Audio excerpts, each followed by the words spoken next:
E quem vai entrando, seja bem-vindo a mais uma palestra do Caminhando para Jesus, né? Hoje com a nossa participação no Mocidade também, fazendo esse trabalho de integração, né? Somos mais fortes unidos, sempre.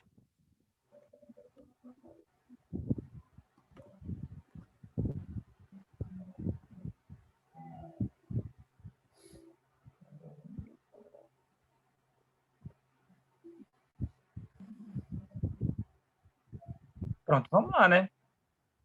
Deu a nossa hora, acho que a gente precisa obedecer o horário, que inclusive é da espiritualidade também, né?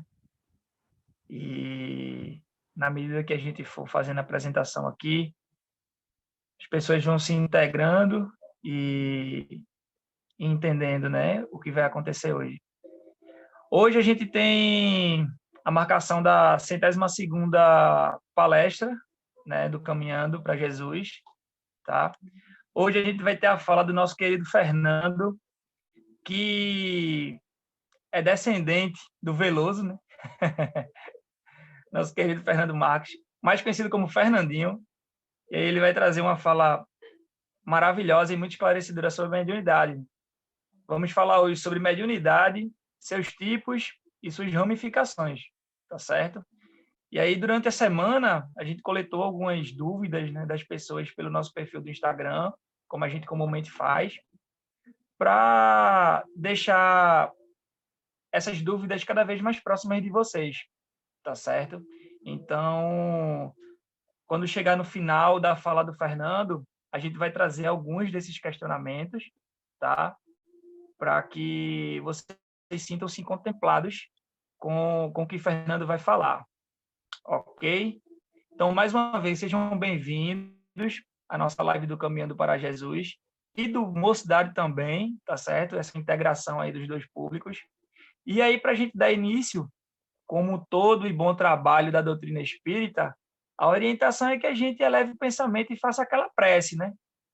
E aí, para fazer a nossa prece inicial, a gente vai ter uma das nossas companheiras do Mocidade também, que é a Priscila, tá?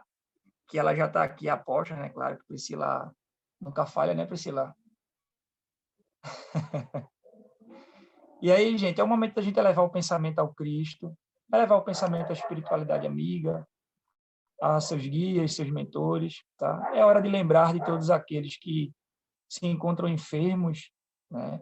Numa maca de hospital, diante desse contexto e também de tantas outras mazelas que assolam o nosso planeta. Mas também vamos lembrar de vibrar pelos que já desencarnaram, tá bom? A necessidade, ela também continua quando nós estamos na verdadeira vida, que é a vida espiritual, tá? Apenas espiritual. Então, é importante que a gente lembre que quando a gente eleva o pensamento, a gente tem que elevar o pensamento por aqueles que a gente consegue visualizar materialmente, mas também por aqueles que são invisíveis aos olhos de muitas pessoas, tá? Então, Priscila, tá com você. Fique à vontade, viu, minha amiga? E espero que você consiga trazer uma mensagem maravilhosa aí nessa prece. Já com intuições mediúnicas. Boa noite a todos. É muito bom estar aqui com vocês hoje e marcando também o nosso primeiro estudo do Mocidade 2021, né?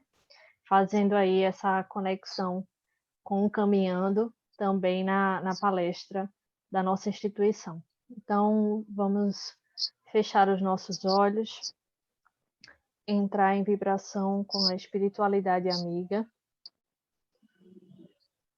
Senhor Jesus, meigo Rabi da Galileia, é lembrando de Ti, do Teu semblante amável, do Teu cuidado, do Teu carinho para com cada um de nós durante a Tua passagem, que entramos em sintonia com a espiritualidade amiga, para nessa noite tão especial nos conectarmos uns aos outros e podermos assim abrir as nossas mentes para esse tema que desperta tanta curiosidade, mas que, acima de tudo, é um lembrete a cada um de nós sobre as responsabilidades que temos ao nos encontrarmos encarnados aqui na Terra.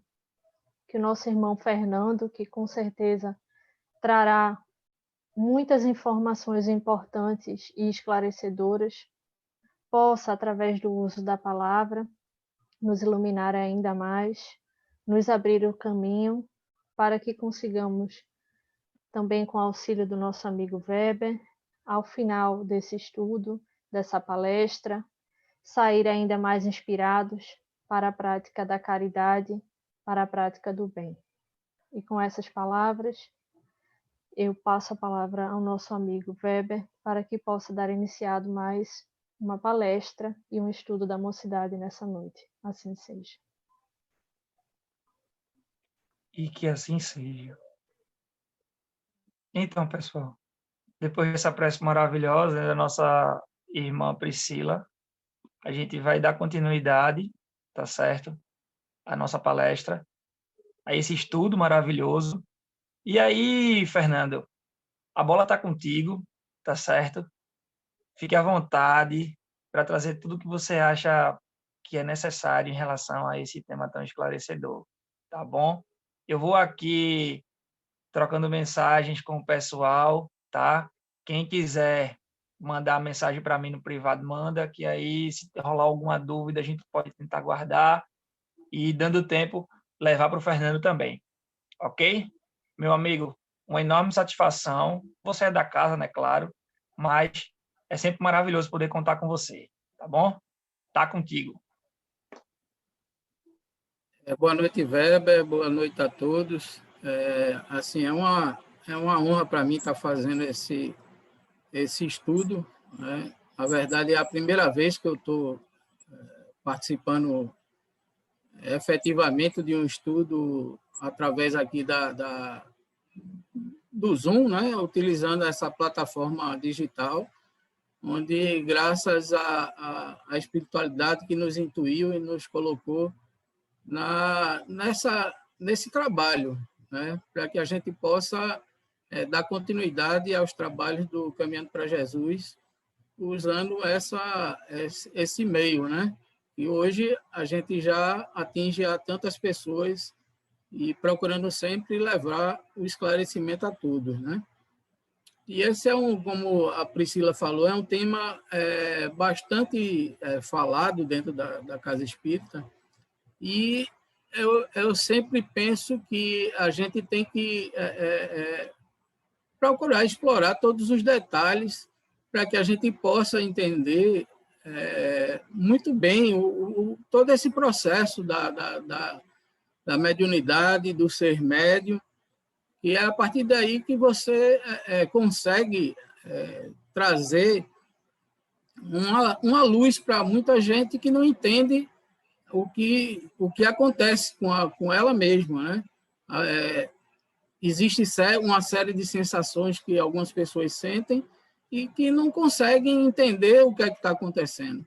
Então, assim, o primeiro grande passo para poder se entender sobre isso é a gente se conhecer, né? Conhecer como o nosso corpo ele funciona, né? Nesse projeto de vida na Terra, a gente tem que saber como é que o nosso corpo ele se processa, como é que ele interage, né, com esse planeta que a gente vive, né? Porque só assim você vai ter a real noção do que é o que é que a mediunidade nos traz, né? O que é você ser um médium, né? Então, eu vou iniciar aqui fazendo um compartilhamento. E aqui a gente vai trazer algumas informações sobre a mediunidade, né, os médiuns e talvez as ramificações. Então, como eu havia falado, para que a gente possa entender, primeiro a gente precisa se conhecer, né?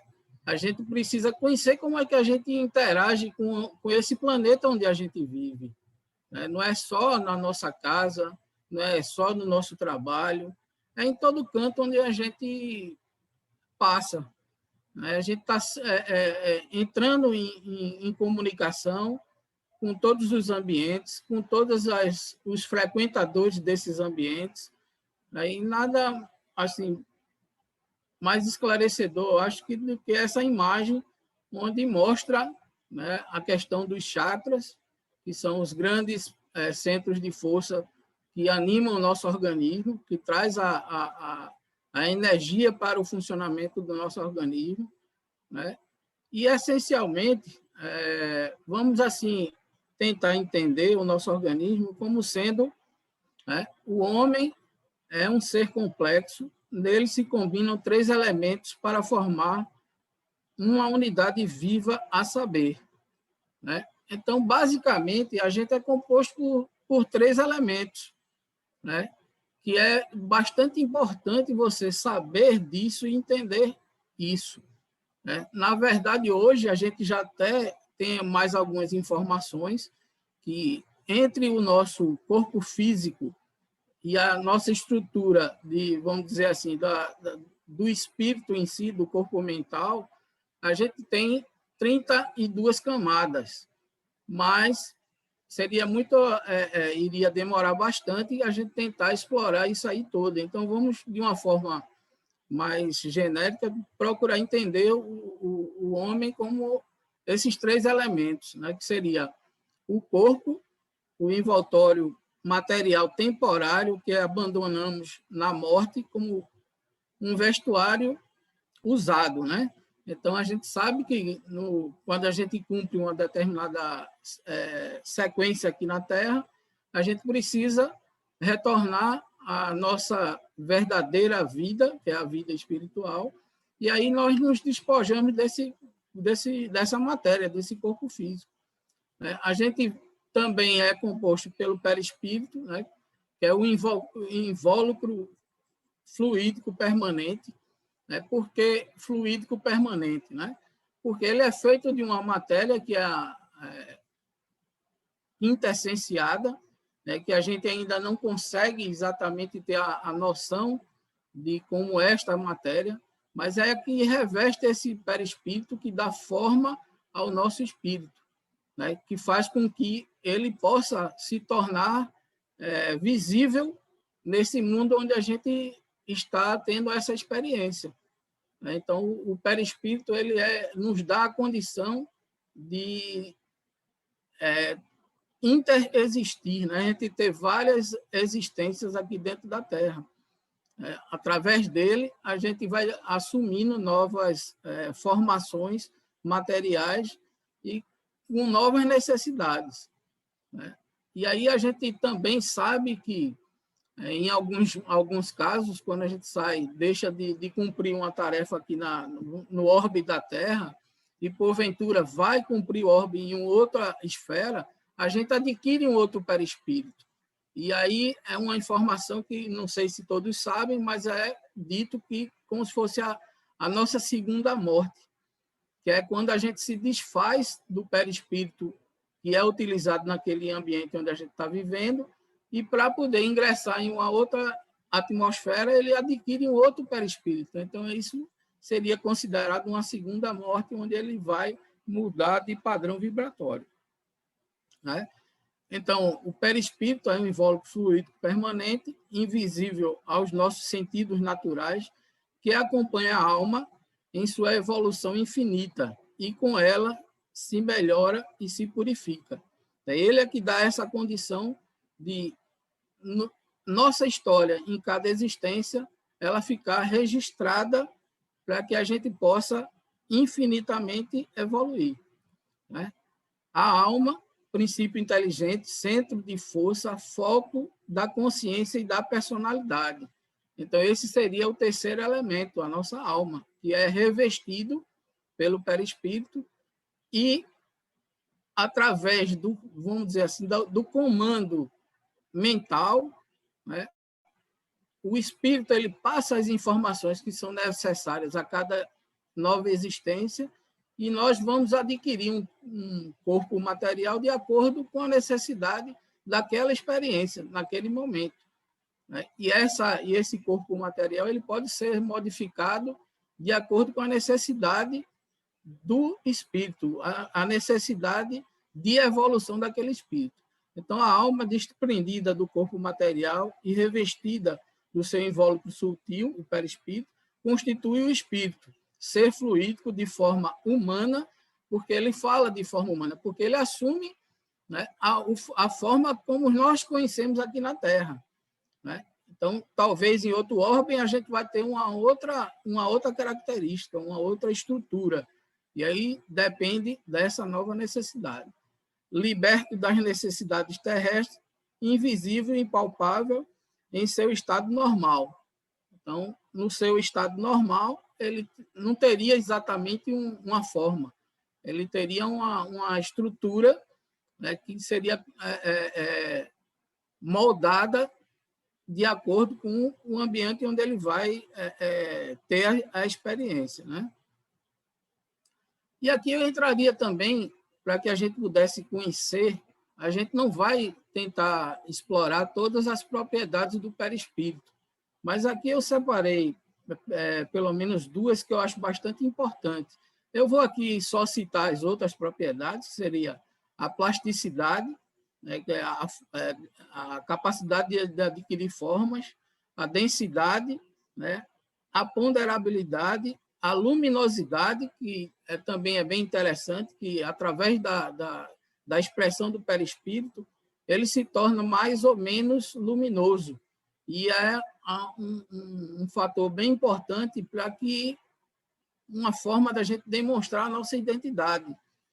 Porque quando na esfera espiritual nós somos reconhecidos, não é pelo formato físico que nós temos, é através dessa luminosidade, dessa impressão luminosa que a gente tem, né?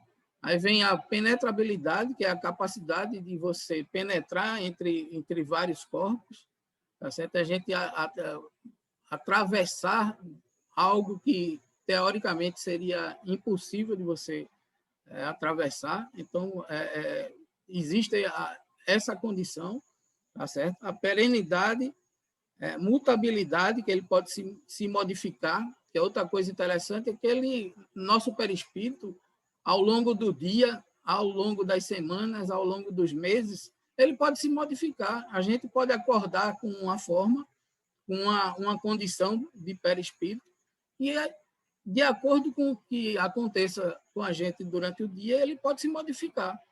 Ele pode ficar mais denso, ele pode ficar mais vaporoso, e isso interfere no nosso dia a dia.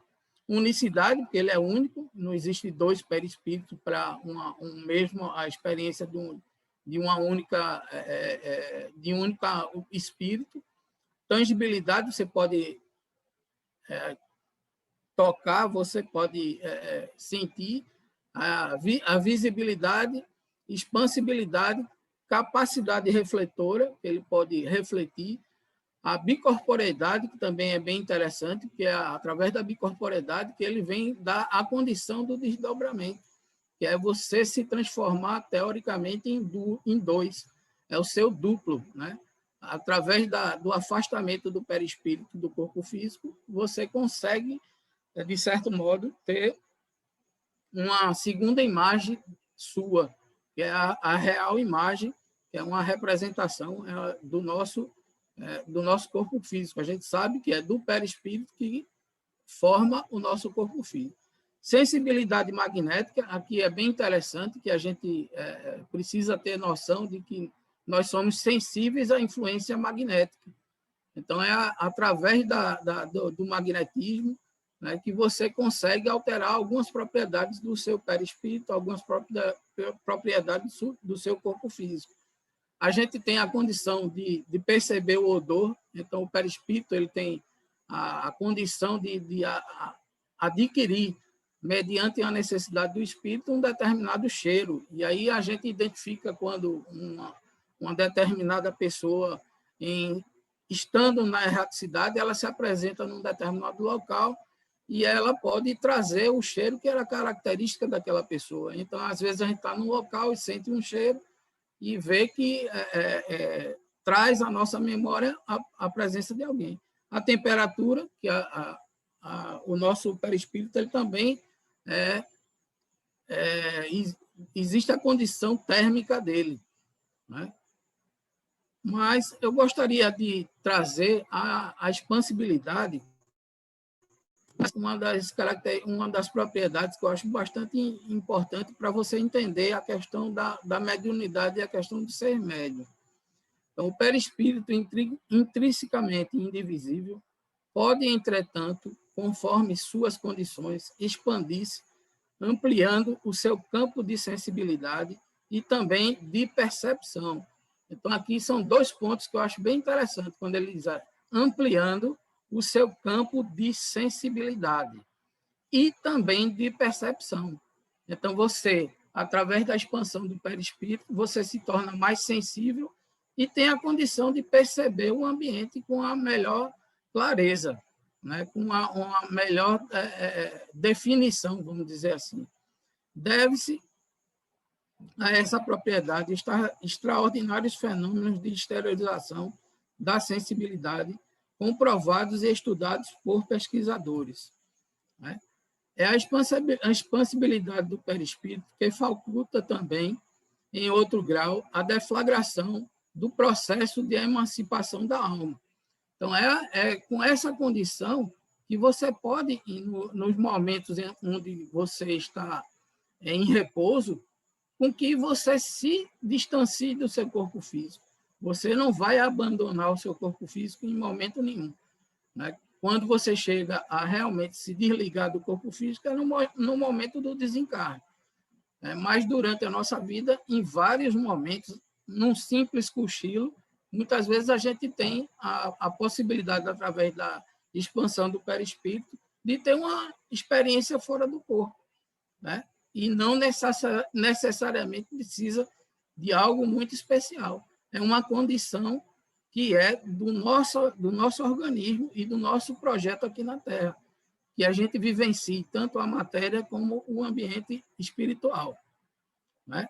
Então, expandindo-se, o perispírito pode chegar a um estado inicial de desprendimento em que a percepção se torna acentuadamente mais aguda, podendo, a partir daí, se for o caso, evoluir para o desdobramento, a envolver já uma outra notável propriedade psicossômica, que é a bicorporeidade, como a gente já se falou, a capacidade de você se mostrar como se fosse o seu duplo, como se você tivesse um segundo, vamos dizer assim, um segundo Fernando, né? Um segundo Weber, né? Para que você possa, o seu espírito ele vai se apresentar com essa outra forma, né? A expansibilidade perispírita está na base dos principais processos mediúnicos. Por isso, eu trago aí essa observação e essa atenção com relação à expansibilidade.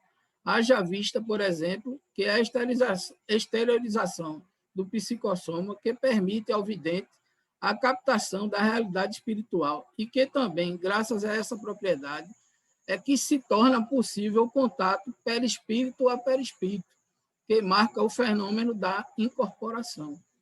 Então, como a gente sabe, para que os nossos irmãos espirituais, os nossos amigos espirituais, eles possam trazer algum tipo de informação do mundo espiritual para a nossa realidade da vida física, eles precisam entrar em contato com a gente, né? E o perispírito é que possibilita essa união, através da junção dos 2 perispíritos, que ele vai criar um ambiente favorável para que exista essa comunicação.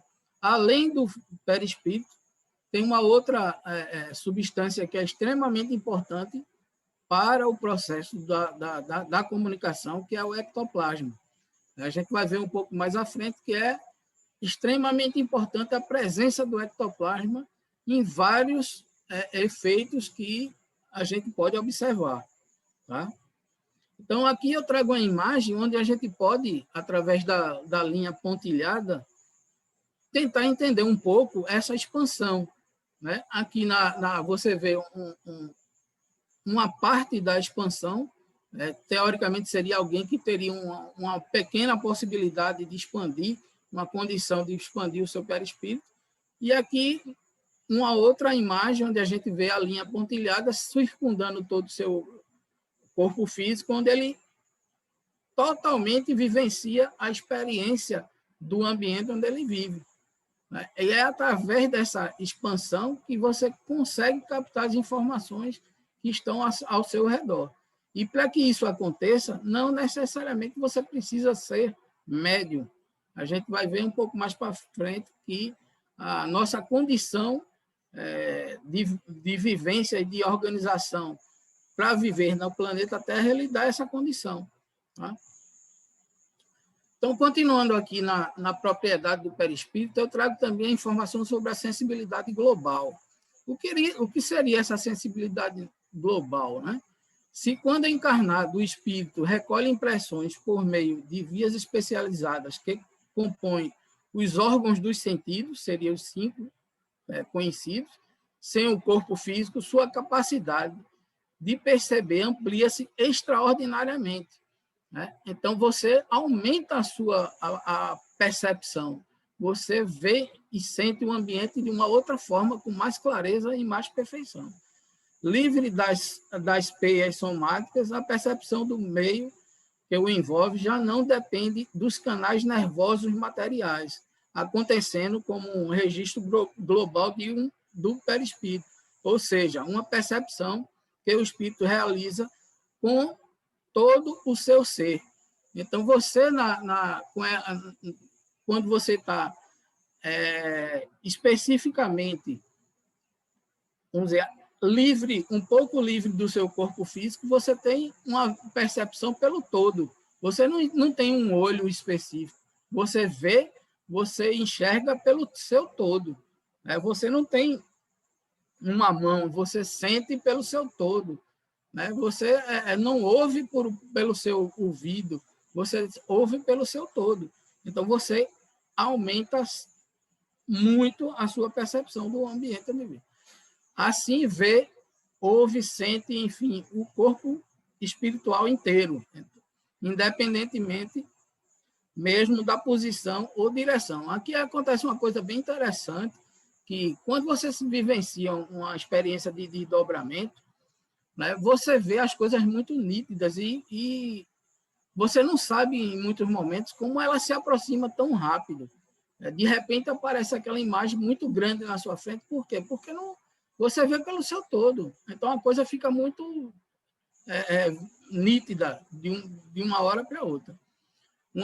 Uma vez, as sedes dos sentidos não encontram a localização tão específica quanto se observa no estado de encarnação, em que a percepção das sensações físicas ordinariamente não se desvincula de suas bases anátomo-fisiológicas. Então, quando a gente está desperto, encarnado, a gente necessariamente, para poder ver, ouvir, a gente tem que usar os nossos olhos, o nosso ouvido. Então, a gente está limitado a uma percepção a um determinado órgão, né? Nesse capítulo, ganham destaque particularmente os chamados fenômenos de transposição dos sentidos, que mostram a possibilidade de algumas pessoas mais sensíveis. A gente pode ver essa transposição dos sentidos normalmente quando alguém perde um dos sentidos. Então, quando a pessoa deixa de enxergar, a gente vê uma ampliação da percepção através de um outro sentido. Em alguns casos, a pessoa consegue ver através do perispírito. Ele consegue visualizar através do perispírito. Então, em alguns casos também acontece de você colocar a mão num determinado local e conseguir ouvir com a ponta dos seus dedos, que é o quê? É uma transposição. A sua audição passa a funcionar na ponta dos seus dedos. Então, isso é uma condição que o nosso perispírito nos dá. Perceberem os estímulos por vias físicas totalmente impróprias para isso, explicando assim que a sensibilidade global do perispírito pode exteriorizar-se, mesmo o espírito encarnado, ainda que em casos excepcionais. E aqui a gente vem para a questão do ectoplasma, que é uma substância que é necessária, né, para que aconteça o processo das comunicações. toda a possibilidade de comunicação, ela se baseia também na quantidade e na qualidade do ectoplasma presente no ambiente. Então, para você produzir um determinado efeito, você tem que ter um ectoplasma com uma determinada qualidade. Senão, os espíritos eles não conseguem manipular esse ectoplasma. Você tem que ter um ectoplasma de uma boa qualidade para que ele possa usar bem. Então, normalmente, quando você escuta pancadas em determinado local, quando você vê um objeto se movimentar num determinado local, é através os espíritos, eles envolvem os objetos, eles criam as condições para que aqueles efeitos possam acontecer. Então, o ectoplasma está situado entre a matéria densa e a matéria perispirítica, assim como um produto de emanações da alma pelo filtro do corpo. E é recurso peculiar não somente ao homem, mas a todas as formas da natureza. Então, não é só o homem que produz ectoplasma. Os vegetais, os animais, eles também produzem ectoplasma de uma outra condição. Em certas organizações fisiológicas especiais da raça humana, comparece em maiores proporções e em relativa madureza para a manifestação necessária aos efeitos físicos, né? Como a gente acabou de citar. Tem que ter uma qualidade para que ele possa ser manipulado. É um elemento amorfo, mas de grande potência e vitalidade. Então, nos processos onde você vai aplicar um passe, onde você vai transferir aquele seu magnetismo para a pessoa que está necessitando, é através desse ectoplasma que isso vai ter a condição de ser transportado para essa pessoa. Pode ser comparado à genuína massa protoplasmática, sendo extremamente sensível, animado de princípios criativos que funcionam como condutores de eletricidade e magnetismo, mas que se subordinam invariavelmente ao pensamento. Então, aqui é uma grande informação, porque como é que você movimenta esse ectoplasma? Através do seu pensamento, né? Em alguns momentos, quando eu ia aplicar passe, eu sentia que a pessoa tinha uma determinada necessidade, e eu ficava pensando, mas como é que eu vou transferir essa substância para aquela pessoa? Através da força do pensamento. É você pensar que está transmitindo aquela energia, aquela necessidade para a pessoa. Então, o pensamento é o veículo para que isso aconteça. Então, ao pensamento e à vontade do médium, que os exterioriza, ou dos espíritos desencarnados, ou que não sintonizam com a mente mediúnica, senhorando-lhe o modo de ser invisíveis nos fenômenos de levitação e substancializa as imagens criadas pela imaginação do médium ou dos companheiros que o assistem, mentalmente afinados com ele. Exige-nos, pois, muito cuidado para não sofrer domínio de inteligências sombrias. Por quê? O ectoplasma ele não só é manipulado pelos aqueles espíritos mais evoluídos. Os espíritos inferiores eles também conseguem manipular o ectoplasma, né? Então, se a gente produz um ectoplasma de baixa qualidade, quem é que vai se utilizar dele? São aqueles nossos irmãos ainda não muito esclarecidos, que podem utilizar esse ectoplasma. De vez que, manejando por entidades ainda cativas de paixões deprimentes, poderia gerar glamorosas perturbações. São aí as observações, né, de André Luiz no livro Nos Domínios da Mediunidade. Aqui a gente traz a imagem também de uma outra estrutura do nosso corpo físico, que é extremamente importante para o entendimento da percepção do mundo extrafísico, né? É uma estrutura que nos dá a possibilidade não só dessa percepção, como da comunicação com nós mesmos, porque o nosso espírito ele se comunica com o nosso próprio organismo físico através da glândula pineal. né, que ela se localiza exatamente no centro aí da nossa cabeça. Né? Então, a glândula pineal é outra informação que André Luiz nos traz, né, e que esclarece algumas coisas. Né? E aí eu trago um trecho aqui do livro Missionário da Luz, onde existe um diálogo, né, de Calixto e Alexandre, que aí Calixto falou para Alexandre em tom grave: temos 6 amigos para o intercâmbio, todavia as possibilidades são reduzidas. Escreverá apenas você. Tome seu lugar, recorde sua missão consoladora e nada de particularismos pessoais. A oportunidade é limitadíssima e devemos considerar o interesse de todos. Então, aqui eu chamaria atenção para uma coisa que a gente vê muito na casa espírita, que algumas pessoas ainda repetem muito que quando a gente não está bem preparado para o trabalho da espiritualidade, a espiritualidade vai resolver isso. Né? E a gente está vendo aqui pelo texto que ele diz que tem 6 amigos prontos para o intercâmbio, mas que não vai ser possível todos eles falarem. Por algum motivo, não existe a condição para que isso possa acontecer.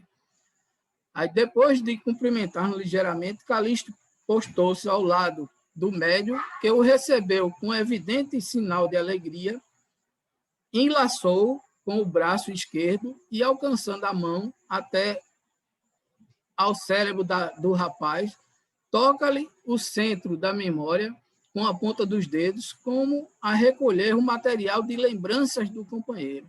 Então, no processo de comunicação, né, o espírito comunicante ele usa muito dos registros da nossa memória.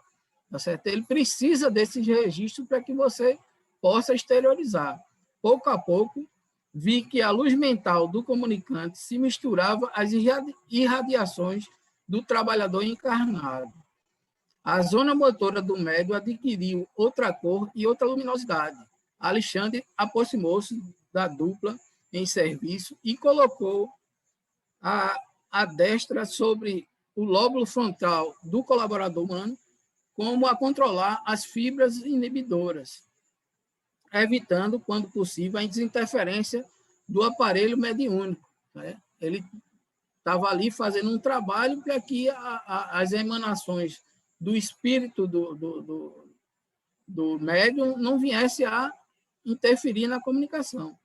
Calixto mostrava enorme alegria no semblante feliz de servo que faz e regozija com as bênçãos do trabalho, e dando sinais de profunda gratidão ao Senhor, começou a escrever, apossando-se do braço do companheiro e iniciando o serviço com as belas palavras: a paz de Jesus esteja convosco. Então, a gente vê aí como os nossos irmãos espirituais, eles, através da nossa pineal, né, das induções eletromagnéticas que são direcionadas à pineal, eles conseguem, de certo modo, interagir com o nosso corpo físico. Né? Então, aqui eu trago uma outra imagem. E aí, a glândula pineal, o epípse, ela tem essa função sensorial. Né? Ela capta as impressões do mundo extrafísico. Tá certo? Então, independente, tá certo, de você ter ou não a condição mediúnica, de você ser médium ou não, né, você interage com o ambiente que você vive. Tá certo? E essa interação, quando ela vem num determinado sentido, ela é transmitida, ela é percebida através da nossa glândula pineal. Quando ela é direcionada para o córtex frontal, ela tem uma característica mediúnica, ele tem um efeito mediúnico.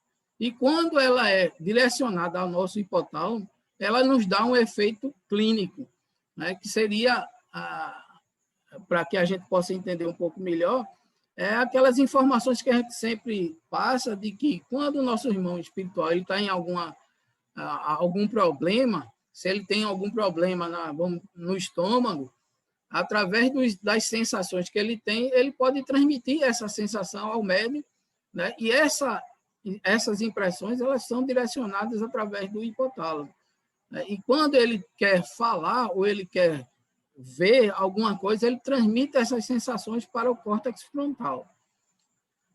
A nossa pineal ela também tem a função cronobiológica. Ela regula o funcionamento do nosso corpo físico. Ela regula a interação com o ambiente, né? Então, a gente percebe o momento de acordar, a gente percebe o momento de dormir, né? O fluxo, a gravidez, por exemplo, os momentos onde determinada coisa precisa acontecer e onde determinada coisa não acontece, quem é determinado é através da captação da glândula pineal, os impulsos que a glândula pineal ela capta, né? A gente tem uma influência hoje muito grande, né, porque a gente usa indevidamente os aparelhos, vamos dizer assim, computadores, aparelhos celulares que emitem uma radiação e uma luminosidade muito grande. E aí muitos se queixam, às vezes, de insônia, que não conseguem dormir, mas se esquecem que 10 minutos antes, 5 minutos antes de dormir, está utilizando o celular, está utilizando o computador, que está transmitindo informações para a nossa pineal, indicando para ela que é dia, porque ela está recebendo luminosidade, quando, na verdade, ele precisava de sentir as vibrações, as irradiações da noite, né? Porque a gente precisa entender também que não é só o escurecer, não. A atmosfera terrestre, quando ela chega no período da noite, ela tem uma vibração diferente. A própria Lua ela transmite ondas eletromagnéticas, percepções eletromagnéticas para a Terra, onde a gente capta através da glândula pineal, né? E isso não é uma exclusividade única dos seres humanos, né? Os nossos irmãos, os outros animais, eles também têm a percepção através da sua pineal, tá? O nosso metabolismo do corpo físico ele é regulado através da pineal, né? Então, os estímulos que a pineal recebe, elas geram um impulso elétrico, e esse impulso elétrico eles atinge as nossas glândulas para produzir os efeitos necessários à manutenção do nosso organismo. Então, como a gente já falou, a captação de ondas eletromagnéticas, né? E uma característica da nossa pineal é que ela tem no centro dela alguns cristais, né, que são os cristais de apatita, que são eles que trabalham essa influência magnética, né, através da captação desses sinais. Então, quando a gente vê alguém com uma quantidade maior desses cristais na nossa pineal, eles possibilitam que os impulsos eletromagnéticos eles fiquem resvalando dentro da pineal por um tempo maior. Então, ele fica o tempo todo circulando, sendo transmitido de um cristal para outro, e ele retém aquela informação magnética, e através dessa retenção, ele consegue produzir alguns efeitos, né? No caso, vamos dizer, a incorporação, onde poderia gerar um impulso para a visão, um impulso para a audição, um impulso para a fala, né? E aquelas pessoas que têm uma quantidade menor, foi observado através do estudo, que hoje uma das referências é o Dr. Sérgio Felipe de Oliveira, que ele nos passa que as pessoas que têm uma quantidade menor desses cristais, eles têm uma facilidade maior para o desdobramento, eles conseguem se desdobrar com mais facilidade. Uma outra influência da nossa glândula pineal é no processo da puberdade, onde os jovens eles estão se abrindo para essa percepção extra-corpo, né? E aí você, através de impulsos, você consegue perceber alterações no comportamento através dessas sensações que são captadas e que nem sempre são bem entendidas pelos jovens, a alteração de comportamento, uma série de coisas que tudo isso você capta através da pineal. E aqui eu chamaria a atenção para alguns efeitos que os remédios, as drogas, a bebida, alguns chás que as pessoas tomam para estimular a percepção da glândula pineal, que pode ser um pouco perigoso para quem tem uma percepção mais aguçada. Então, a gente tem que ter cuidado quando se percebe com uma percepção maior, um pouco maior do que outras pessoas, porque você passa a não ter controle através da influência de remédios, de drogas e de bebida, você dificulta que o seu espírito possa controlar o seu corpo físico. E aí, com essa dificuldade, você está permitindo que outras entidades, que outros irmãos possam se aproximar e influenciar as pessoas com a maior capacidade. Por isso que, às vezes, a gente vê algumas pessoas falando: não, fulano, quando bebe, ele se transforma.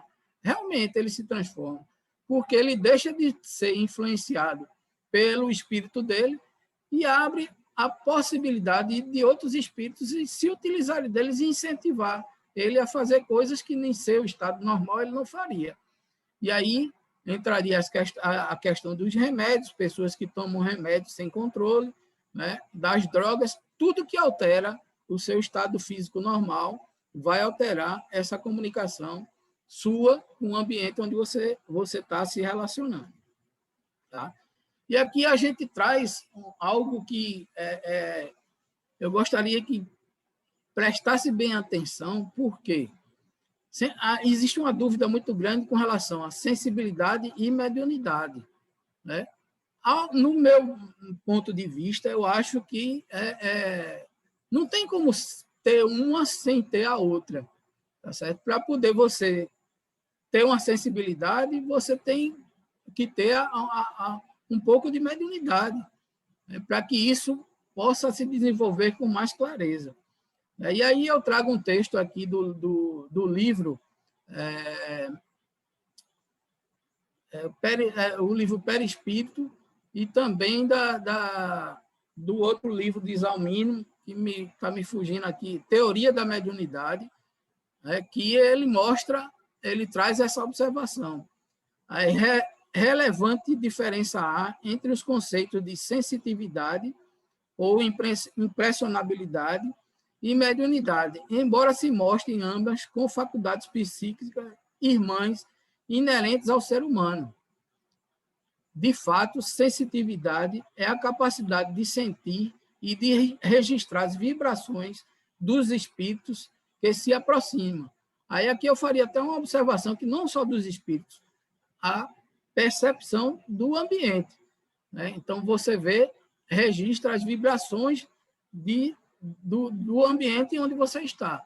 Então, dos espíritos que se aproximam, de perceber as emanações psíquicas de pessoas, dos animais, por vezes, até de certos objetos, além de captar as vibrações ambientais.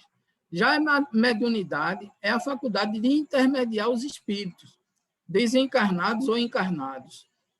Aqui eu diria que ele tenta direcionar a questão da mediunidade única e exclusivamente para a percepção do mundo dos espíritos. Né? Então, ele faz essa diferenciação que, ao meu ver, eu acho que não precisaria disso, porque a percepção ele vem por um único canal. E aí a gente tem que observar isso. Por quê? Pela visão, você só consegue enxergar. Né? Pela audição, você só consegue ouvir. Né? E por que através dessa percepção extrafísica, que é feita através da glândula pineal, que até pode ser catalogada como uma faculdade psíquica mediúnica. Com a mediunidade, uma vez que a primeira não serve propriamente à intermediação dos espíritos, que aqui aí eu chamo a atenção para uma outra coisa. é que a gente sempre diz que todos nós somos médiuns. E aí eu faria uma observação minha. Eu não acho que todos nós somos médiuns, né? Aí vem aquela questão de dizer que os médiuns ostensivos. Não, nós temos a mediunidade, que é uma coisa, o ser médium é outra. A mediunidade é a capacidade que a gente tem de interagir com o ambiente externo, né, com o ambiente extrafísico. Então, a gente, como até, não sei se alguns podem ter visto ontem a explicação, até que o Douglas falou, que um sensitivo, ele pode ser que ele não seja médium, mas todo médium é sensitivo, né? Porque ele tem essa condição. Mas você pode ter essa condição de perceber o ambiente extrafísico sem realmente ser um médium, tá certo? Então, a gente precisa estudar um pouco mais sobre isso. Apenas o registro de sua presença por meio de sensações táteis, térmicas, olfativas, que, na maioria das vezes, são tênues e ocasionais, embora, em certos casos, quando reconhecíveis, costumeiras, possam até servir de sinal da aproximação de um determinado espírito. Em síntese, o fenômeno da sensitividade mostra-se tecnicamente diferente do fenômeno mediúnico, que diz sim com a intermediação do pensamento do espírito. E aqui ele tem uma nota do livro, que eu trago essa nota aqui na frente, ele diz: todo ser humano é sensitivo, ou seja, impressionável, receptor de impressões sensoriais, e também médium intermediário dos espíritos, que é através da mesma estrutura que você percebe as duas coisas. No serviço mediúnico, o medianeiro geralmente mostra-se também como sensitivo. Já o sensitivo, em registrando apenas impressões sensoriais, então não são impressões mediúnicas, nem sempre exerce a mediunidade propriamente. No início, o termo sensitivo foi aplicado como sinônimo de médium. Mais tarde, porque passou a ser vulgarizado pela metapsíquica e principalmente pela parapsicologia, com outros sentidos, surgiu a opção pelo uso exclusivo das palavras médium e medianeiro para qualificar o intermediário mediúnico, e o emprego do termo sensitivo apenas para designar sujeito receptor de impressões oriundas do mundo espiritual, oriundas dos espíritos ou do mundo espiritual. Tá certo? E aí a gente vem para o que seria realmente a mediunidade, né? A mediunidade é um dom inerente a todos os seres, como a faculdade de respirar, e cada criatura assimila as forças superiores ou inferiores com as quais sintoniza. Isso aí é uma definição nos domínios da mediunidade trazida por André Luiz. E aqui eu gostaria de chamar a atenção para inerente a todos os seres. Então, todos os seres têm mediunidade, mas todos os seres não são médiuns. Eles têm a capacidade de sentir o mundo externo, de ter percepções externas, mas existem algumas pessoas que vêm com a condição de intermediar as informações que vêm especificamente dos nossos irmãos que estão na esfera espiritual para o nosso mundo físico. Existem estruturas que precisam estar presentes, fluidos que precisam estar presentes, para que essa comunicação ela exista, né? A gente tem percepção, todo mundo tem percepção exterior. Tá? Aqui eu trago também que a mediunidade é a faculdade humana, porque aí ele já direciona especificamente para explicar a questão do humano. Então, faculdade humana natural pela qual se estabelecem as relações entre homens e os espíritos. Não é um poder oculto que anteriormente poderia até se imaginar, porque não existia a explicação para isso. A doutrina dos espíritos aqui nos traz essas informações, né? Então, não é um poder oculto que se possa desenvolver através de práticas ou rituais, ou pelo poder misterioso de um iniciado ou de um guru. A mediunidade pertence ao campo da comunicação. Desenvolve-se naturalmente nas pessoas de maior sensibilidade para a captação mental e sensorial de coisas e fatos do mundo espiritual que nos cerca e nos afeta com suas vibrações psíquicas e afetivas. É uma definição do livro Vida e Comunicação, de J. Herculano Pires. E aqui eu trago algumas observações com relação aos sintomas da mediunidade que nos foi passado por Chico Xavier, que seria o quê? Através de certas percepções, a gente às vezes se comporta com uma certa irritabilidade, sonolência sem motivo, dores sem diagnóstico, né? Aqueles casos onde a gente sofre a influência do mundo espiritual e que a pessoa passa a ter certas dores e quando vai ao médico, faz os exames, não detecta nada. Simplesmente o organismo físico seu, ele está bem, mas através da influenciação, muitas vezes, essas informações são passadas. Então, mau humor, choro inexplicável. E aqui, a doutora Marlene Nobre, ela também traz algumas outras informações sobre distúrbios do apetite, bulimia e anorexia, distúrbio do sono, sonambulismo, terror noturno, bruxismo, sonolência ou insônia, distúrbios da esfera sexual, alterações da imunidade. Então, tudo isso são sintomas que eles ficam evidentes quando você sente e recebe influências ou do ambiente ou do mundo espiritual. Aqui, especificamente, a gente está falando sobre as influências dos nossos amigos, dos nossos irmãos que estão na erradicidade. Eles podem passar para a gente essas percepções. E aí eu chamaria a atenção e faria uma observação que esses sintomas que a gente passou são característicos de pessoas, né, que normalmente, quando chegam na casa espírita, apresentam quando estão sob processos obsessivos, né? Que aí muita gente diz, não, porque eu me sinto irritado, eu me sinto sonolento, às vezes eu fico de uma hora para outra de mau humor, não sei o que é isso, acontece. Então, são também sintomas que se confundem com a questão da mediunidade, né, que precisam ser analisados e observados, tá certo?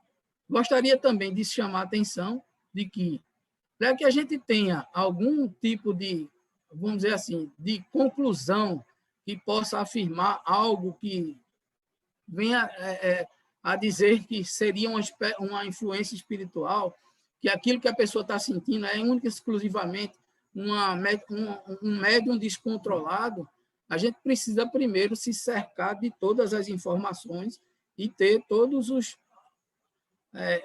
vamos dizer, os parâmetros do mundo físico para que a gente possa analisar com mais cautela. Tá certo? Aqui eu trago a informação que eu acho que é bem interessante e que vem nos clarear sobre as nossas percepções, que quando a gente está desperto, tá certo? A percepção que a gente tem, elas se limitam, tá certo? Através dos nossos 5 sentidos clássicos. Então, quando a gente está desperto, tudo se resume aos 5 sentidos. Então, em alguns momentos, você pode estar em um determinado local e diz assim, ó, eu vi um vulto, passou por aqui um vulto, mas quando eu tentei olhar para ele, para ver e identificar, eu não consegui ver mais. Por que isso acontece? Porque essa percepção do vulto, ele está chegando para você não pelos seus sentidos clássicos. Você está percebendo através da sua sensibilidade global. Você está captando essa informação, como a gente viu anteriormente, através da exteriorização do seu perispírito. Então, você capta aquele movimento. Quando você tenta observar, o que é que acontece? Você aciona os sentidos clássicos, essa percepção ela se estreita, você deixa de ver o mundo espiritual, tá certo?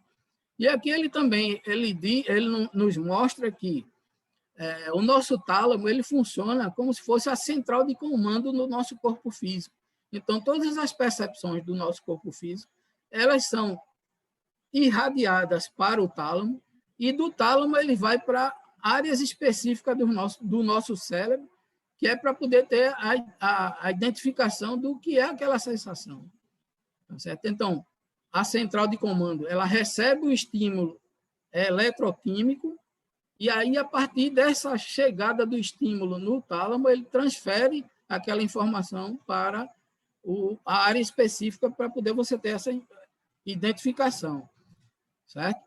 Então, aqui ele diz, ele vem do tálamo para a área primária, para o córtex associativo, diagnóstico sensorial, área gnósica, e aí você pode fazer a interpretação do que é aquele estímulo. Mas, quando esse estímulo vem a partir da nossa glândula pineal, como é que isso se processa dentro da gente? Então, a gente recebe um estímulo, esse estímulo precisa ser identificado. Se aquilo ali é uma informação de um irmão espiritual, né? Ou se é uma simples percepção do ambiente externo. Então, você capta pela glândula pineal, e aí teria que ter uma interpretação para ir para o tálamo, e o tálamo encaminhar para a área específica. É aí onde vem a informação de que, através da nossa pineal, da quantidade de cristais e da condição de ser ou não médium, né, você consegue identificar, codificar e mandar para a área específica. Então, não é todo mundo que tem essa condição, né?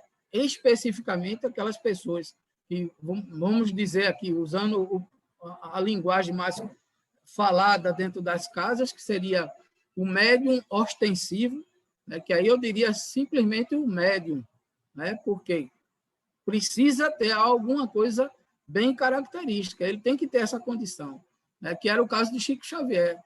Ele tinha uma pineal multimídia, porque ele conseguia identificar tudo. Ele codificava tudo e mandava tudo para a área específica do cérebro. Então, ele tinha evidência, ele tinha todas as características, né?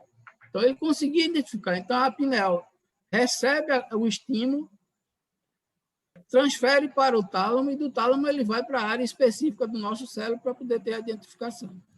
Tá certo? Então, os médios... Oi? Você trazendo isso, praticamente responde uma das perguntas que foram levantadas durante a semana, né? Onde se pergunta como separar o que é um pensamento seu e o que é uma influência de um irmão, né? Espiritualmente falando, querendo se comunicar, né? Então, você trazendo essa informação da glândula pineal, né, e de todos aqueles parâmetros, né, para descobrir se existe ou não ali a mediunidade em si, ficou mais fácil, né, de compreender o que é nosso e o que é do outro, né? E aí eu até acrescentaria, que eu acho que está um pouquinho mais na frente lá, eu coloquei, eu acho que isso também, que o próprio livro dos Espíritos, o livro dos médiuns, ele traz a informação de que o primeiro estímulo, tá certo? Quando você está fazendo alguma coisa, o primeiro estímulo ele é seu, tá certo? Então, você vai perceber porque toda a ação imediata normalmente é sua. A ação dos espíritos ela acontece quando você dá a condição para que isso aconteça, né? E aí entraria até numa outra pergunta que foi feita, que se a meditação ajudaria, né, no processo de comunicação espiritual. Aí eu diria que é extremamente importante, porque você tem que saber, num determinado momento, lá bastante tempo atrás, eu tinha muita dificuldade quando as pessoas diziam de passividade. Eu não entendia direito o que era da passividade. Da passividade é justamente você cessar os seus estímulos para que os irmãos espirituais pudessem nos influenciar da forma correta. Porque quando você está tomando conta do seu organismo, ele não consegue fazer, ele não consegue influenciar você, né? E tudo isso, toda essa comunicação, tanto nossa, espírito, para o nosso corpo material, ela se dá pelo mesmo canal, que é através da pineal. Tá certo? Então, a gente tem que aprender a relaxar, a gente tem que aprender a permitir que isso possa acontecer, né? E aqui ele traz a informação do que seria, no livro dos médiuns, no item 159, toda pessoa que sente a influência dos espíritos em qualquer grau de intensidade é médium. E aí eu diria, a pessoa que sente. Não é todo mundo que sente. Você pode ser influenciado e não perceber essa influência. É a questão da sensitividade. Você capta aquela informação, mas você não sabe o que é que está acontecendo. Enquanto que aquele que, teoricamente, se diria ostensivo, né? Ele sente que ali tem um espírito, ele sente que ali tem um irmão espiritual querendo se comunicar. Ele percebe isso. Né? Então, por isso mesmo, não constitui privilégio e são raras as pessoas que não possuem, pelo menos em estado rudimentar. Né? Pode-se dizer, pois, que todos são mais ou menos médiuns. Aqui ele está se referindo aos médiuns. Eles são mais ou menos médiuns. Usualmente, porém, essa qualificação se aplica somente aos que possuem uma faculdade mediúnica bem caracterizada, que traduz por efeitos patentes de certa intensidade, o que depende de uma organização mais ou menos sensitiva. Tá certo? E aqui a gente iria entrar nos tipos de médium, né? Que ele classifica em dois tipos bem específicos, que eu acho que a base de tudo é isso aqui. Certo? A partir daqui desses dois quadros, existe uma derivação imensa de nomenclaturas que, na sua essência, elas estão saindo única e exclusivamente desses dois quadros. Seriam os médiuns de efeitos físicos e os médiuns de efeitos intelectuais. Né? Os médiuns de efeito físico, médiuns tipitólogos, médiuns motores, médiuns de translação e de suspensão, médiuns de efeitos musicais, médiuns de aparição, médiuns de transporte, médiuns noturnos, pneumatógrafos, médiuns curadores, médiuns excitadores, eles essencialmente são médiuns que produzem uma quantidade maior de ectoplasma, que a gente viu lá anteriormente, que é a substância extremamente importante para que o fenômeno mediúnico ele aconteça. Então, de acordo com a quantidade maior ou menor desse ectoplasma, esses efeitos aqui, eles podem acontecer. Você pode ouvir pancada, você pode fazer a suspensão e a movimentação de um determinado corpo material, né? Você pode gerar um ambiente favorável para você ter a possibilidade de que, às vezes, você vê um piano tocar sozinho, um violão tocar sozinho, porque existe a condição de que, através da manipulação desse ectoplasma, ele possa manipular o objeto. Né? E os médiuns de efeitos intelectuais, que seriam efetivamente não você movimentar ou fazer algo num material inerte. Né? Você vai produzir algo que você tem a percepção de inteligência. Né? Então, seriam os médiuns audientes, os médiuns falantes, os videntes, né? Os médiuns inspirados. Então, tem uma influência de uma inteligência para que aquilo aconteça.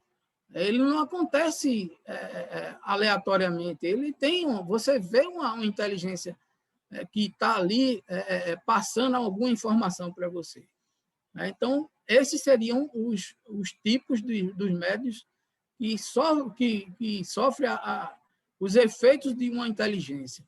Aí seria os audientes, falantes, videntes, inspirados, de pressentimento, proféticos, né? Sonâmbulos, estáticos, pintores ou desenhistas, médiuns músicos, médiuns escreventes. Né? Então, a partir daqui, toda a nomenclatura, na sua essência, a base tem algum desses.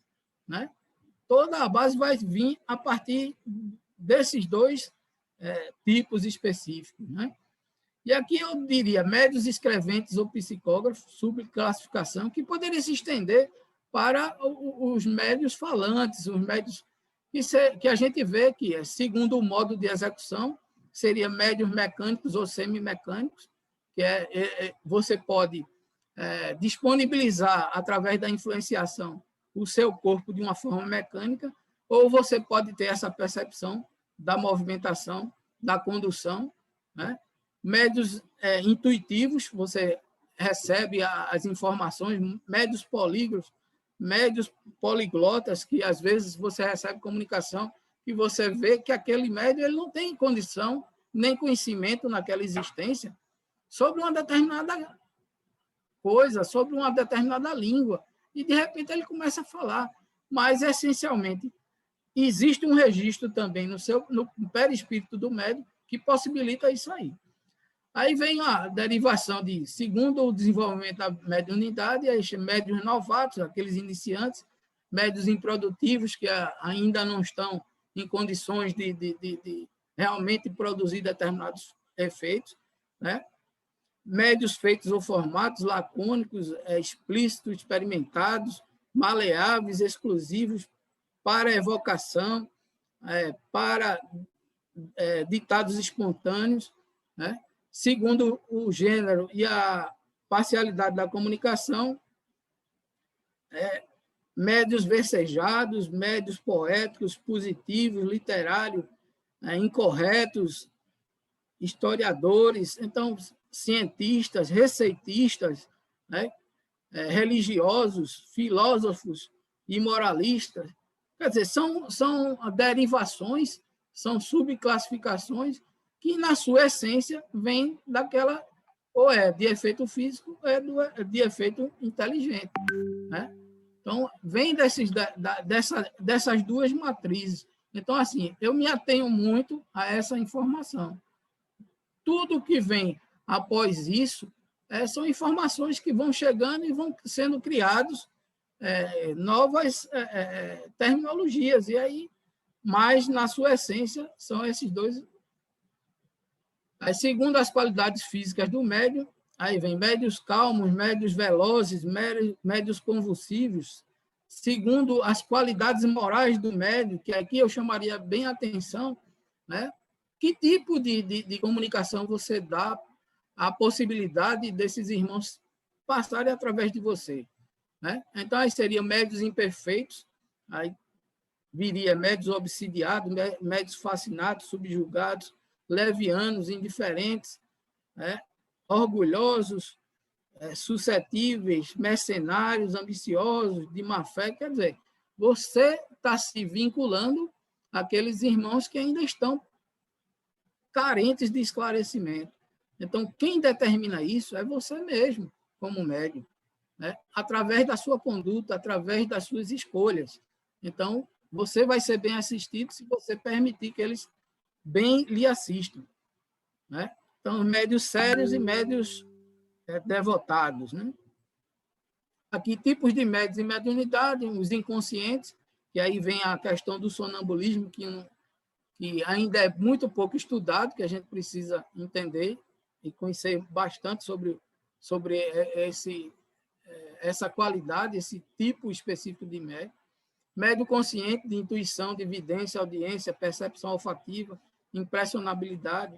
Médio consciente, semiconsciente e inconsciente, na psicografia, na psicofonia, psicultura,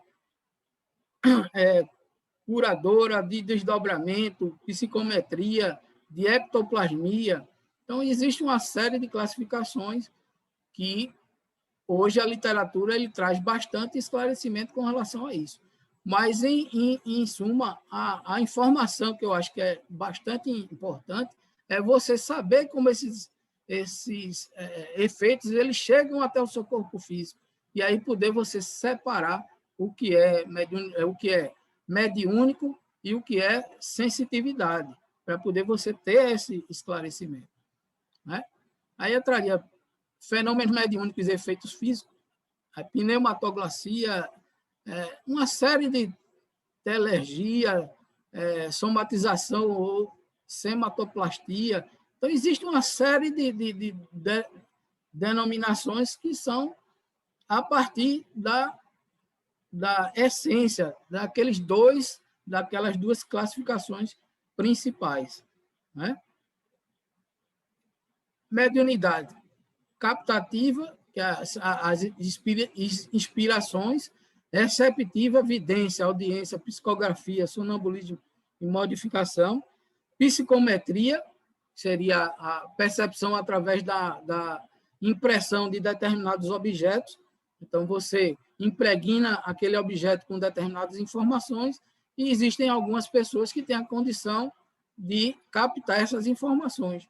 Efeitos físicos, aí, fenômenos luminosos, ruído, batida, tipologia, levitação e transporte, que é através da doação de ectoplasma, que faz com que você tenha a condição de levitar, de se transportar. O fenômeno da voz direta, moldagens e materializações, forma pensamento, fotografias. Então, derivam uma série de nomenclaturas. E aí eu viria agora para aquela pergunta tão conhecida, né, que se faz muito, a pergunta 459, sobre os espíritos influem sobre os nossos pensamentos e as nossas ações. Nesse sentido, a influência é maior do que supondes, porque frequentemente são eles que vos dirigem. Aí eu perguntaria, todo mundo percebe quando está sendo influenciado? Muita gente recebe essa influência através da sua sensitividade e não faz a menor diferença, nem sabe que está sendo conduzido.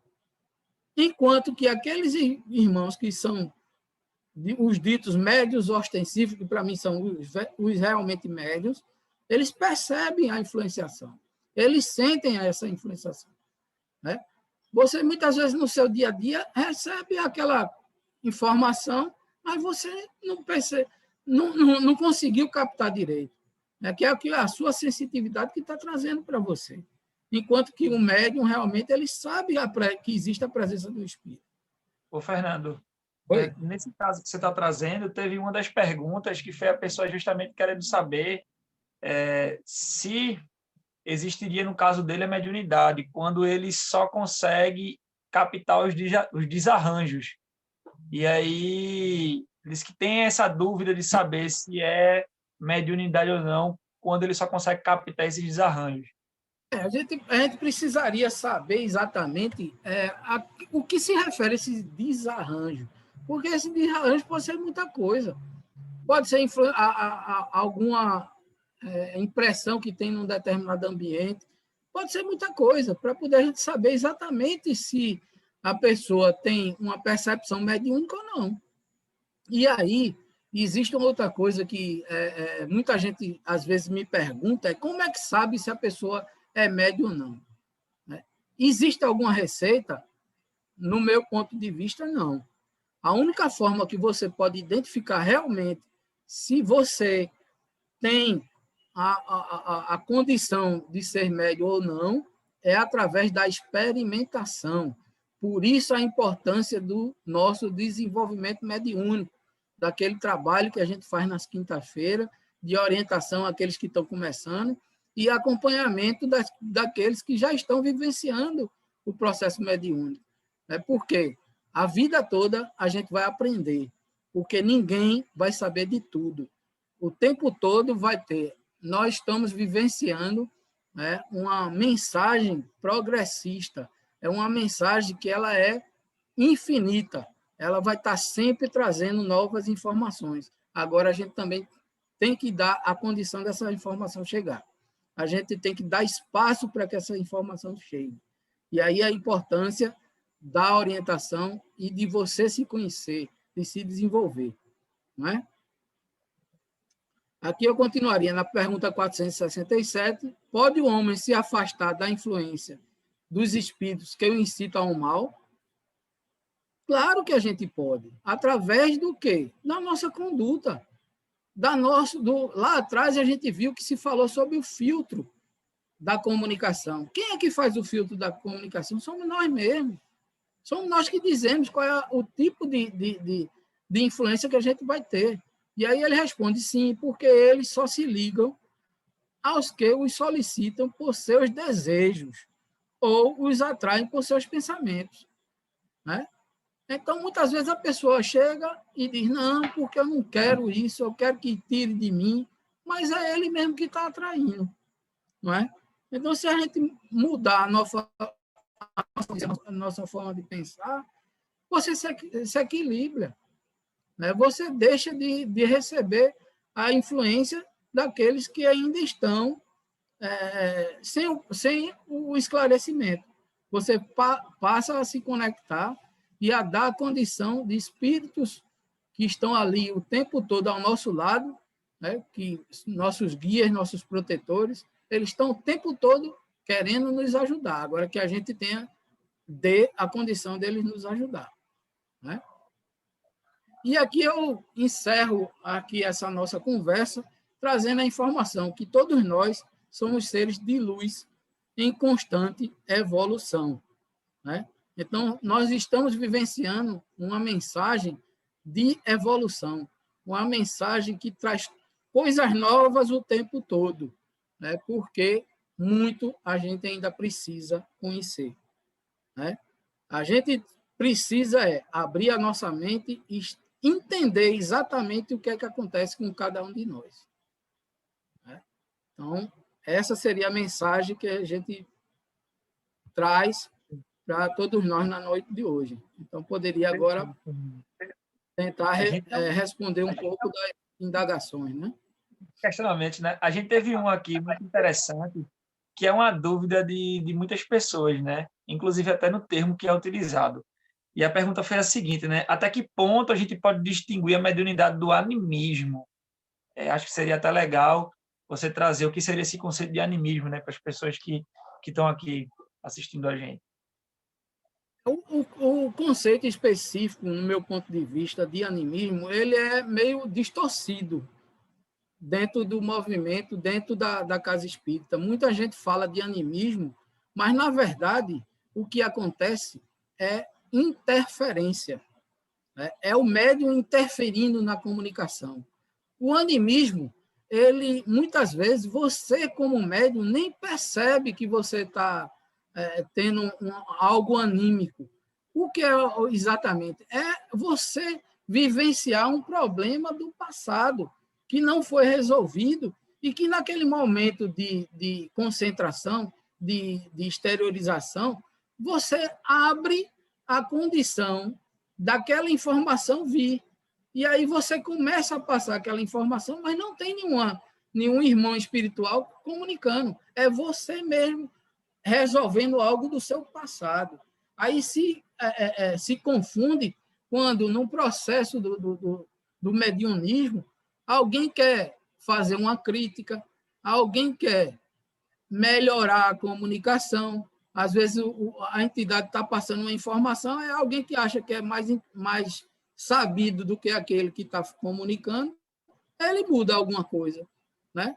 E aí a pessoa, no meu ponto de vista, erroneamente chama isso de animismo. Isso não é animismo. Ele está interferindo na comunicação. Por isso que Kardec, na época da codificação, ele lançou mão de quem? Dos médiuns sonâmbulos. Por quê? O sonambulismo ele é um tipo de mediunidade que ele permite a exteriorização completa do corpo físico, um afastamento maior do corpo físico, e permite que aquela entidade se aproxime de você e passe as informações sem a interferência do médium, né? A gente tem aqui em Recife um exemplo que eu acho fantástico, tá certo? Eu, particularmente, acompanho muito, trago muito conhecimento, adquiro muito conhecimento, que é através de um médium chamado Vandir Barbosa, que ele é quem vive à frente dos hospitais espirituais do Nordeste. E se alguém quer saber o que é animismo, o que é sonambulismo, assista às palestras dele, porque ele dá a palestra através de médicos espirituais, né? E é uma pessoa que passa 2 horas, 3 horas fazendo uma palestra, e quem está falando é um médico espiritual. Então, é um grande exemplo de sonambulismo, né? E o trabalho que eles fazem é um trabalho perfeito, né? É muito bonito de se ver. E aí eu acho que deu para entender bem claramente o que é o animismo, que é informações de existências anteriores que, por uma necessidade, ele exterioriza naquele momento da comunicação. Agora, quando você quer modificar Às vezes você quer passar alguma informação que é sua para no momento do trabalho espírita, isso não é animismo, isso é interferência. Perfeito, Fernando. A gente teve uma contribuição de Priscila aqui no bate-papo. Ela, quando você estava falando da questão perispiritual, ela trouxe que ela se lembrou dos casos das pessoas que perdem um membro do corpo. E seguindo o sentido do que você trouxe em relação à formação perispiritual, ela queria saber se a sensibilidade que a pessoa continua tendo, mesmo com a perda daquele membro, se seria uma sensibilidade gerada ainda pelo perispírito, que na teoria não estaria mutilado, já que a mutilação teria acontecido apenas de maneira material, né? Apenas materialmente falando. Exatamente, né? E aí eu diria até que eu vi até uma discussão sobre cirurgia bariátrica, que as pessoas às vezes fazem a cirurgia de redução de estômago, né? E essa redução de estômago ela acontece na esfera física.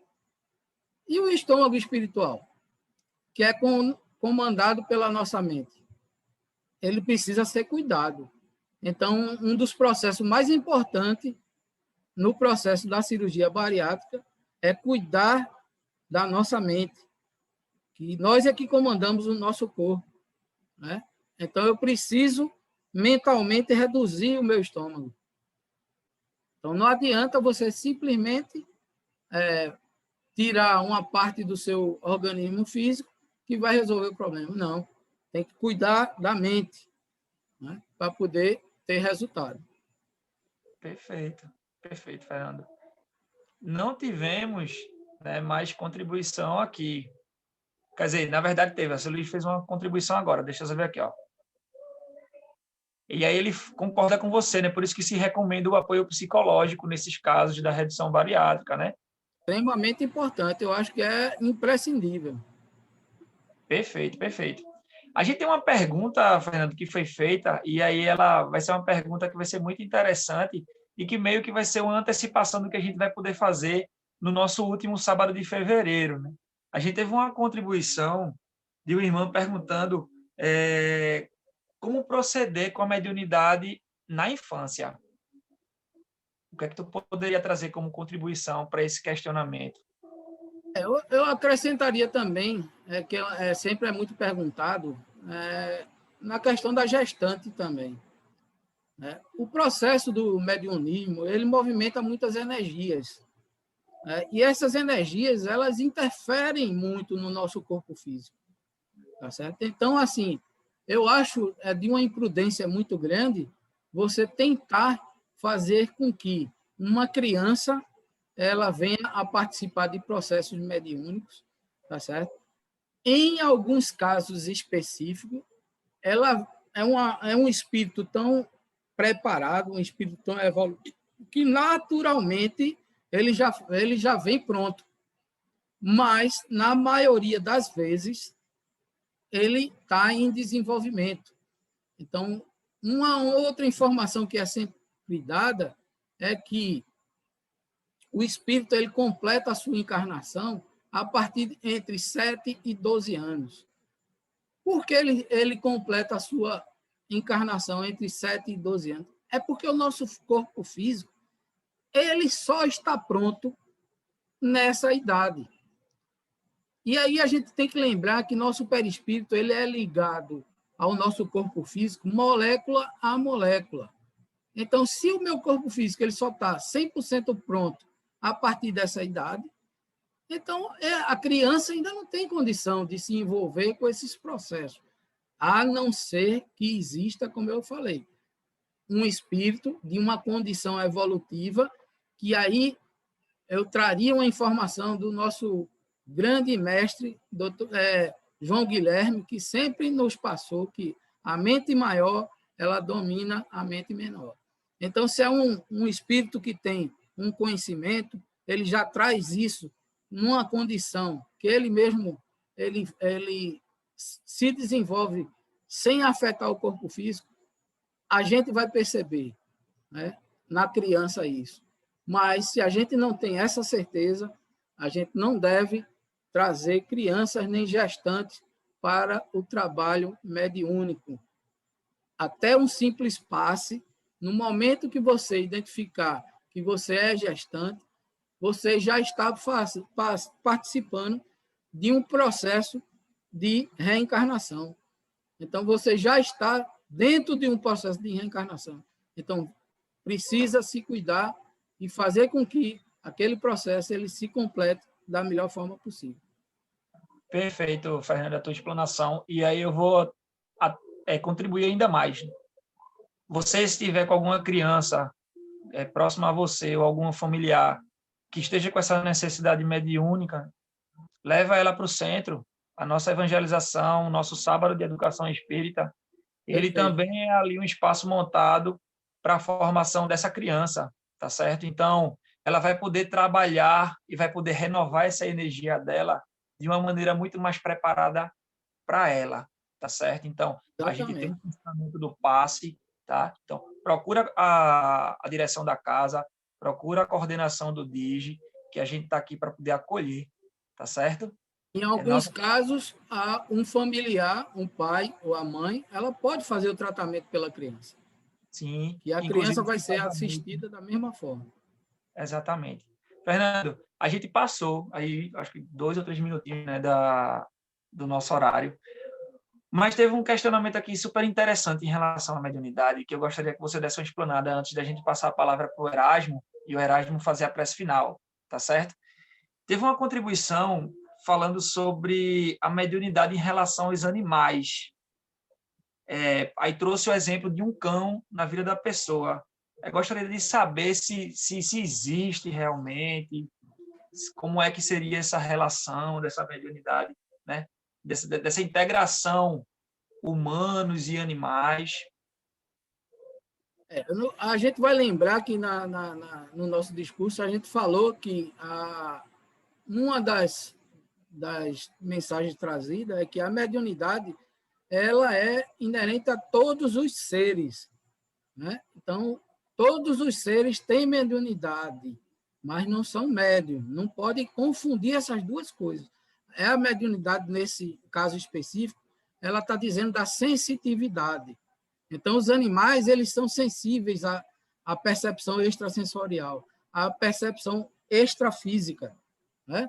Então, às vezes, a gente vê aquelas histórias de dizer, não, você vinha no cavalo, de repente o cavalo empancou, porque ele viu um espírito. Não, o cavalo não vê espírito, não. A gente não vê. Você vê um espírito normalmente? Não vê. Aí o cavalo vai ver. Não vê de jeito nenhum. Ele percebe, ele sente a presença, né? A estrutura orgânica dos animais ela é diferente da nossa. Então, não existe essa, como algumas pessoas querem dizer, não, que um animal recebeu uma comunicação. É impossível isso de acontecer. A estrutura orgânica ela não permite que isso aconteça, mas ele tem sensibilidade, né? A gente pode lembrar que as tartarugas, quando vão lá e depositam seus ovos na praia, depois de não sei quanto tempo, ela volta no mesmo local. Como é que ela faz isso? Através da captação extrafísica. Ela consegue captar onde é que aqueles ovos foram colocados. Então, ela tem a percepção extrafísica, né? Mas, em relação a comunicações, a influenciação mediúnica, não. Isso é condição dos humanos, tá certo? Que tem essa condição. Perfeito, meu amigo, perfeito. Diante de uma noite tão rica em conteúdos, né? Acho que você trouxe informação e nos deixou bem instigados, né, em relação a algumas informações. Eu acho que vai ficar em uns, né? E espero que em todos esse desejo de poder acessar ainda mais essas informações e desmistificar tanta coisa que a gente consegue ouvir ainda por aí, né, acerca da mediunidade e acerca da prática, né, dessa mediunidade dentro das casas espíritas, né? E aí eu gostaria de deixar a mensagem que a mediunidade ela não é um fenômeno de exclusividade da doutrina espírita, né? É preciso a gente lembrar que a doutrina espírita ela se debruçou no estudo, no aprofundamento, para deixar as coisas muito mais claras para a gente. Mas a mediunidade em si é uma prática que, desde que o mundo é mundo, ela vem sendo feita, né? vamos lá, né? Vamos concluir. Vou convidar o nosso irmão Erasmo, agradecer a Fernando, né, por essa brilhante noite, por esse rico conteúdo aí apresentado para a gente, tá bom? E Erasmo vai fazer a nossa prece final, tá? Para poder a gente encerrar, de fato, a nossa palestra. Mas aí, se vocês tiverem com alguma dúvida que vocês queiram tirar, assim que a gente encerrar a prece, nosso amigo Fernando, ele pode, gentilmente, né? Praticamente intimando, né, Fernando? Tamo junto. Erasmo, tá contigo aí para poder finalizar, tá certo? Boa noite, meus irmãos. Que maravilha. Estudo maravilhoso. Palestra espetacular. De um aprendizado enorme, né? Então, para encerrar, né? Vamos fazer nossos agradecimentos. Fechando nossos olhos. Fazer como diz na evangelização, né? Vamos fechar os olhos. Levar nosso pensamento a Deus. Pai amado. Jesus, irmão maior. Equipe espiritual da nossa casa de trabalho. Agradecidos estamos por mais uma vez estarmos aqui reunidos para falar em teu nome. Agradecidos estamos pela palestra maravilhosa do nosso irmão Fernando e que possamos sempre colocar em prática os teus ensinamentos, ensinamento do amor, da caridade e da benevolência. Estamos encerrando mais uma palestra da nossa casa e que nossa equipe de trabalho possa continuar esse trabalho maravilhoso na casa de cada um que está aqui presente e daqueles que não puderam estar. Pai amado, obrigado. Que assim seja. E que assim seja. Meus irmãos, muito obrigado, tá certo? Por vocês terem dedicado o tempo de vocês para esse nosso encontro virtual, tá certo? Esperamos vocês nos próximos encontros, tanto no Caminhando para Jesus, na palestra virtual do Auditório B, como também nos nossos encontros do Mocidade, aos sábados às 19h30, tá certo? Só ficar atento que no próximo... Nosso Instagram, né? Exatamente. Na próxima quarta-feira a gente vai ter a nossa palestra do Caminhando, normalmente, tá? E aí aguarda que a gente vai ter o anúncio da temática e os encontros do Mocidade acontecem pelo nosso perfil do Instagram, tá certo? Então sigam lá, dê um joinha, ajude. Entrem lá no canal do YouTube do Caminhando também, para poder ajudar ainda mais na divulgação da doutrina espírita, que esse é um dos maiores objetivos da gente, tá certo? E o nosso perfil do Instagram é @mocidadecspj, tá certo?